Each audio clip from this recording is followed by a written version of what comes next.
असं करायचं. लक्ष द्या, परमार्थाच्या क्षेत्रामध्ये भाव अत्यंत महत्वाचा आहे. आपलं जीवन परमार्थाच्या क्षेत्रात अति उच्च अवस्थेपर्यंत जावं ही जर अपेक्षा असेल तर आपल्या अंतःकरणात शुद्ध सात्विक भाव प्रगट झालाच पाहिजे. भक्तीच्या क्षेत्रात आपलं जीवन अंतरंग गाभ्यामध्ये प्रवेशित व्हावं ही जर अपेक्षा असेल तर आपल्या जीवनात शुद्ध सात्विक निर्मल भाव प्रगट होणं अत्यंत गरजेचं आहे. ऐका, या मंडपात आल्यानंतर वारकरी संप्रदायाचे आपण अनुयायी बनल्यानंतर आपल्या जीवनामध्ये शुद्ध सात्विक निर्मळ भाव निर्माण होणं हे आवश्यक आहे. मी तुम्हाला प्रमाण देतो.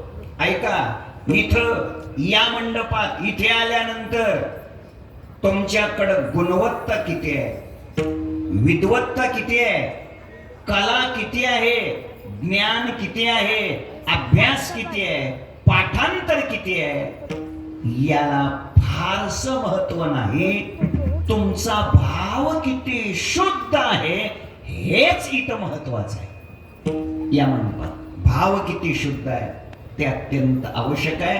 मी प्रमाणात सरळ सरळ म्हणतो फक्त, देवा कारणे भाव तस्मात द्यावे न लगे फारशे वित्त, झाले एक चित्त तरी बहुत, एवढ्यासाठी नका करू वाता हतगा, वर्मते एक आहे दृढ धरावा भाव, जाणीव नागव न लागो नेली तो ठाव, मनोनी संगटाची शेवी अद्वैत भाव, तुका म्हणे मागे संती हाची केला उपाव, काही न लगे एक भावची कारण, तुका म्हणे आन विठोबाची, भाव बळे आकळे एरवी नाकळे, करतळे आवळे तैसा हरी, शुद्ध ज्याचा भाव झाला दुरे नाही देवत्याला, तुका म्हणे भाव जवळे धरुनी आणि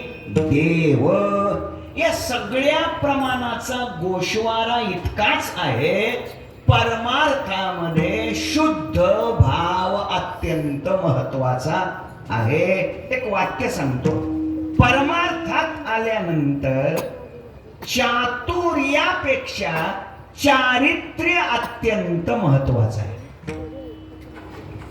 कदाचित चातुर्य कमी असलं तरी चालेल, पण चारित्र्य मात्र शुद्ध असलंच पाहिजे.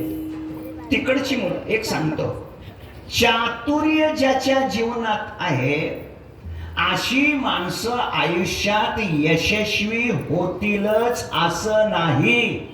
पण पुढे ऐका, चारित्र्य ज्याचं शुद्ध आहे ती माणसं जीवनात अपयशी कधीच होत नाहीत. हे पुढचं वाक्य. चातुर्यापेक्षा चारित्र्य अत्यंत महत्वाचं आहे. परभणीची मुलं होती, परभणीची पांचाळ महाराज परभणीची मुलं होती आणि मुंबईला शिकायला होती. उन्हाळ्याच्या सुट्ट्या लागल्या होत्या, शेवटचा पेपर झाला होता आणि ती 10-15 मुलं गावाकडे जायला निघाली. ते देवगिरी एक्सप्रेस असते संध्याकाळी काहीतरी किती वाजता, 9 वाजता, 9 का 8, बरं 8 वाजता, काय थोडं मागे पुढे होईल काय त्याचं, 8 वाजता देवगिरी. आणि मग मुलं सगळं दिवसभराचा तो शेवटचा पेपर, ती खोली आवरायची करायची, सगळं उरकून 7:30च्या आसपास फिटीला आली. छत्रपती शिवाजी टर्मिनसला फिटीला आली प्रभुदासजी. आता आणि रेल्वे तर लागलेली होती, प्रचंड गर्दी होती, सुट्टीचे दिवस होते, प्रचंड गर्दी होती. ते शेवटचा डबा असतो ना पाठीमागचा जनरल, तिथं मुलं आली, पाय ठेवायला जागा नाही, मुंगी सुद्धा आत शिरणार नाही, एवढी गर्दी. बरं आता त्याच गाडीनं गेल्याशिवाय पर्याय नाही. गाडीत तर पाय ठेवायला सुद्धा जागा नाही. जवळपास 7:35 झाल्या, 7:40 झाल्या. आता काय करायचं पर्याय. पण झालं काय, त्या 10-15 मुलामध्ये एक जण चतुर होता. चतुर म्हणजे वैकुंठवासी प्रातस्मरणीय गुरुनाम गुरु सद्गुरु दांडेकर मामा, त्यांच्या भाषेत चतुर म्हणजे कंसात लबाड. बहुतेक चतुर माणसं लबाड असतात. नाही लक्षात आलं? अजून सोपं करू, लबाडी करण्यात चतुर असतात. ऐका, ते त्या डब्याच्या जवळ आले, ती परिस्थिती पाहिली, याच गाडीने गेल्याशिवाय पर्याय नाही. गाडी तर पाय ठेवायला सुद्धा जागा नाही. काय पण तो चतुर होता. तो म्हटलाय जागा करायचं माझ्याकडे लागलं, पण तुम्ही बाकीचं काहीच बोलायचं नाही, मी बोलतो तेवढंच बोलायचं. चालेल म्हणे, आपल्याला जागा होण्याशी मतलब आहे. डब्याच्या जवळ आले आणि मोठमोठ्यानं ओरडायला याने सुरुवात केली. बापरे, डब्यात साप, डब्यात साप, डब्यात साप. आता डब्यात साप म्हणल्यावर डब्यात कोण थांबलाय? लोक साप साप साप साप करत 3 मिनिटात डबा रिकामा झाला. त्या जनरलच्या डब्यातनं लोक उतरली. कोण S4, S7, S5, S6, S8 शिरले. जाऊ दे म्हणले, पुढे गेल्यावर काय व्हायचं ते हो.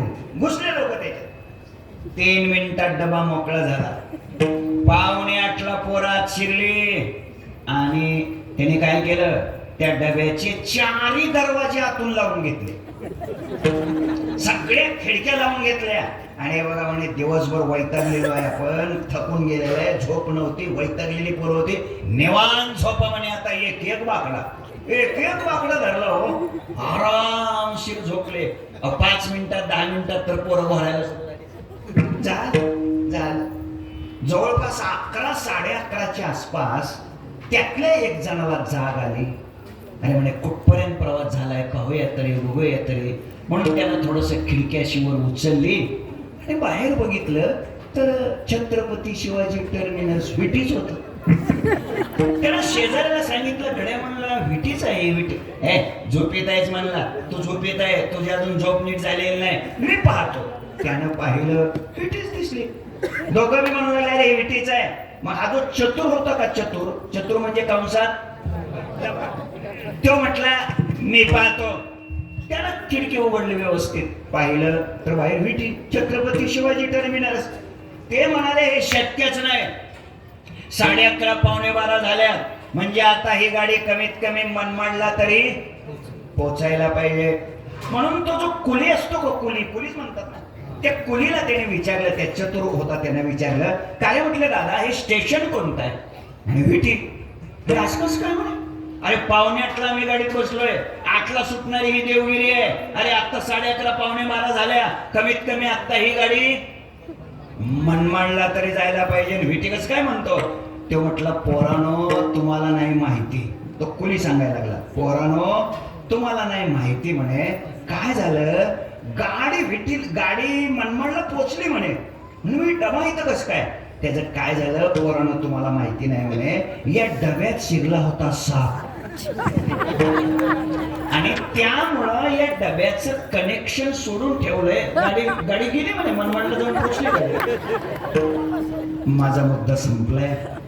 चातुर्य असलेली माणसं जीवनात यशस्वी होतीलच असं नाही, पण बोळी भाबडी माणसं ती जनरल मध्ये बसलेली S4 S3 मध्ये गेली आणि माझ्याकडे काय पाहता, पोचली मनमाडला.